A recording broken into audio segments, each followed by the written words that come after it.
बिस्मिल्लाहिर्रहमानिर्रहीम। अस्सलाम वालेकुम मुअज़्ज़ज़ नाज़रीन किराम, आपको हमारे यूट्यूब चैनल और फेसबुक पेज पर खुश आमदीद। प्यारे दोस्तों, खबर ये है कि हमारे ज़राए की इतलात ये है कि नवाज शरीफ को वज़ीर आज़म बिल्कुल नहीं बनाया जा रहा। वज़ीर आज़म जो है वो बलूचिस्तान समेत किसी छोटे सूबे से आना है, ये पता नहीं किस खुशफहमी में है। लेकिन अब जो है एक नया तमाशा शुरू हो गया है। आप जानते हैं कि निगरान हुकूमतें जिस तरह से इनको इख्तियारात दिलवाए गए, और ये इख्तियारात दिलवाए भी शहबाज शरीफ के हाथ से गए हैं। अब उसके बाद जैसे वो दौरे कर रहे हैं, इंटरनेशनल दौरे कर रहे हैं, जिस तरह से वो प्रोजेक्ट शुरू कर रहे हैं, मैं आपको बताऊं कि आज अरबों रुपए के प्रोजेक्ट्स की मंजूरी दी है वफाकी हुकूमत ने। तो लोग कह रहे हैं कि ये कोई लगता नहीं है कि ये कोई जाने वाले हैं। गो कि वो बोल के जरूर कह रहे हैं कि जी 8 फरवरी को इलेक्शन हो जाएंगे, हम पहले से बेहतर पाकिस्तान आने वाली हुकूमतों को देकर जाएंगे। लेकिन हमें ग्राउंड के ऊपर सूरत हाल बिल्कुल अलग नजर आ रही है। अब वो कहते हैं कि जनाब दो ही चीज़ें हैं जिसकी बुनियाद पर सब कुछ होना है, एक अमनो अमान, उसकी खराबी। और आज आपने देखा बहुत नुकसान हुआ पाकिस्तान का। डेरा इस्माइल खान में फ़ौज के, हमारी पाक फ़ौज के काफ़ी ज़्यादा जवान शहीद हुए। अल्लाह पाक उनके दर्जात बुलंद फरमाए और उनको जन्नतुल फिरदौस में आला मुकाम ता फरमाए, और उनके जो लवाहिकीन उनको सब्र जमील ता फरमाए। बेटे का जाना बड़ा तकलीफ होता है, और धरती के ऊपर कुर्बान होने वाले लोग अजीम होते हैं, बेशक अजीम होते हैं। उन शहदा के हवाले से हमारा कंसर्न, हमारा दुख और तकलीफ जो है वो अपनी जगह पे मौजूद है। अच्छा, दूसरा मामला है मईशत का। अब मईशत का मामला जो है उस पर वो कहते हैं कि जनाब ये देखें, मईशत तो सुधरना शुरू हो गई है। निगरान हुकूमतें कह रही हैं, वो कह रहे हैं देखें आपने स्टॉक मार्केट कहाँ जा रही है, आपने देखा नहीं डॉलर हमने कंट्रोल कर लिया, आपने देखा नहीं है कि फलां मुल्क जो है वो सरमायाकारी के लिए तैयार हो गया है, फलां मुल्क से हमारी बातचीत चल रही है, फलां मुल्क जो है वो दिलचस्पी का इजहार कर रहा है। तो वो कह रहे हैं कि अगर इलेक्शन में जाएंगे, सियासी एक्टिविटी में पड़ेंगे तो सब खराब हो जाएगा। ठीक कैसे होगा, उसका हल भी बता दिया जनाब उन्होंने, बड़ा अच्छा है। हल ये बताया है कि अगले 2 साल इलेक्शंस ना करवाए जाएं, अगले 2 साल यानी निगरान हुकूमतों को चलाया जाए। अब जनाब रात को जरदारी जो है इधर उधर से हो के इलेक्शन डिले करने की हिमायत कर रहा था, तो फिर आप समझ आइए कि चल क्या रहा है, गेम हो क्या रही है, आप समझ आइए। आज कामरान खान ने भी कहा है कि 8 फरवरी को इलेक्शन होते हुए नजर नहीं आ रहे। और आपको पता है ना, कामरान खान, इंसार अब्बासी, शाहज़िब खानज़ादा, ये कहाँ से बोलते हैं, किसके पालतू हैं, कौन इनको बुलवाता है। अब खबर ये है कि जो ताजर बरादरी है उनको भी मैदान में उतार दिया गया है। चंद दिन पहले अनवारुल हक काकड़ गए थे कराची, स्टॉक एक्सचेंज का उनका जनाब एक विजिट था।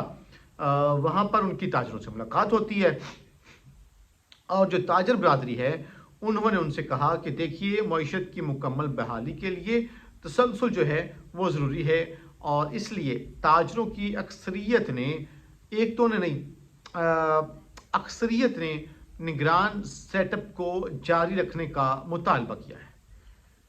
वो कहते हैं कि ये जो सेटअप है इसको आप चलाएं। मैं फिर आपको कहूँगा कि ये जो ताजर होते हैं ना, या जो बाकी लोग हैं, वो जनाब ऐसे ही नहीं माहौल बनाना शुरू कर देते, ऐसे नहीं वो बातें करना शुरू कर देते। तो मान लीजिए कुछ ना कुछ ऐसा ज़रूर चल रहा है।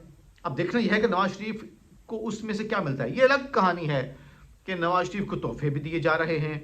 नवाज शरीफ को एक जानिब आप देखिए कि ज़रा अल अजीज़िया रेफरेंस के अंदर किस तरह से नवाज शरीफ को बरी कर दिया गया, वो बहुत मुतनाज़ है। वो सदीक जान साहब ने लिखा कि नवाज शरीफ बरी तो हुए लेकिन बाइज्जत बरी नहीं हुए। ये सदीक जान साहब की बात 100% दुरुस्त है। इस तरह की बरीत को आपने करना क्या है। आज हमें लग रहा था कि जैसे जज साहिबान इमरान खान के केस में कुछ और होते हैं, आज लगता है कि नवाज शरीफ के वकील भी नायब से सवाल कर रहे हैं, जज भी नायब से सवाल कर रहे हैं।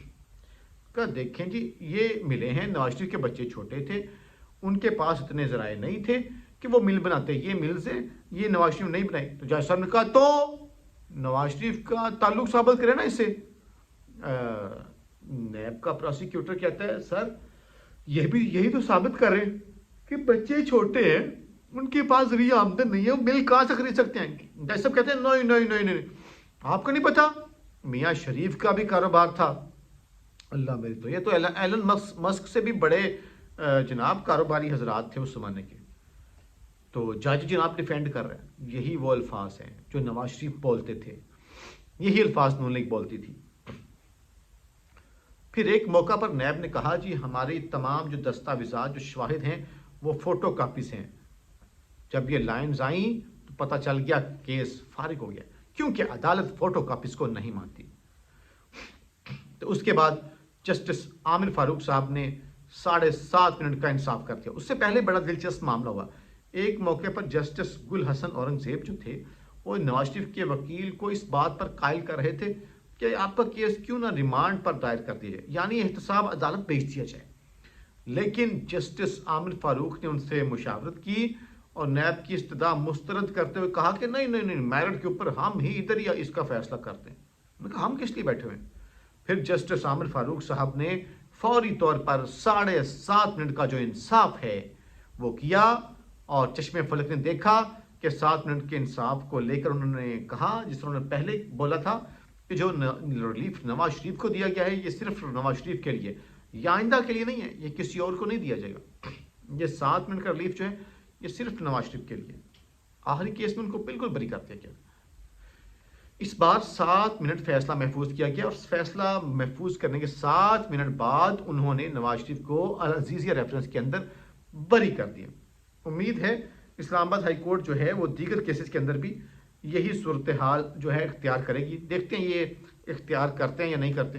آج کل موسم تو آپ کو آگے چل کے میں ایک اور خبر بتاؤں کہ آج کل موسم تحریک انصاف چھوڑنے کا ہے، اور اگر یہاں پہ خبر آ جائے تحریک انصاف میں جوائننگ کی تو یہ بڑی ایک ان یوزول سی، انہونی سی، غیر متوقع خبر ہوگی کہ یہ کون آ رہا ہے پاکستان تحریک انصاف کے اندر، کس کا دماغ پھر گیا۔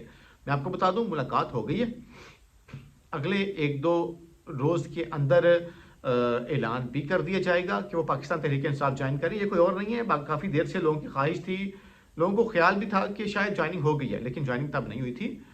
لطیف کھوسا جن کا تعلق پاکستان پیپلز پارٹی سے تھا، رات کو آصف زرداری نے جو انٹرویو دیا اس میں آصف زرداری نے بڑا کلیئرلی بتا دیا کہ وہ اب پاکستان پیپلز پارٹی کا حصہ نہیں ہے۔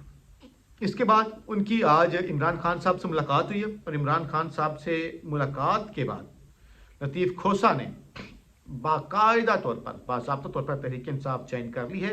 جسٹس عمیر نیازی نے اس کی باقاعدہ تصدیق بھی کی ہے، لیکن اس کا جو باضابطہ اعلان ہے میڈیا کے سامنے وہ لطیف کھوسا صاحب آئندہ 1-2 روز میں خود کریں گے۔ اور اب آپ کو اینڈ پہ یہ بھی بتاؤں کہ جناب وہاں پر اڈیالہ جیل میں بڑا عجیب سا ایک ماحول بنا دیا گیا ہے۔ عمران خان صاحب کو ایک بند شیشے میں قید کر دیا گیا، اور ان سے جو صحافی حضرات وہاں پہ گپ شپ جا کے دوست ہمارے لگاتے تھے، ان سے حال احوال پوچھتے تھے عمران خان صاحب سے، وہ اب بیچارے عمران خان صاحب سے حال احوال نہیں کر سکیں گے، کیونکہ عمران خان صاحب کو ایک الگ بند شیشے میں ایک سیپریٹ جو عدالت میں ایک کونے میں ان کو لگا دیا گیا ہے، اور ان کے جو صحافی حضرات ہیں اور عمران خان کے درمیان ایک شیشے کی دیوار جو ہے وہ کھڑی کر دی گئی ہے۔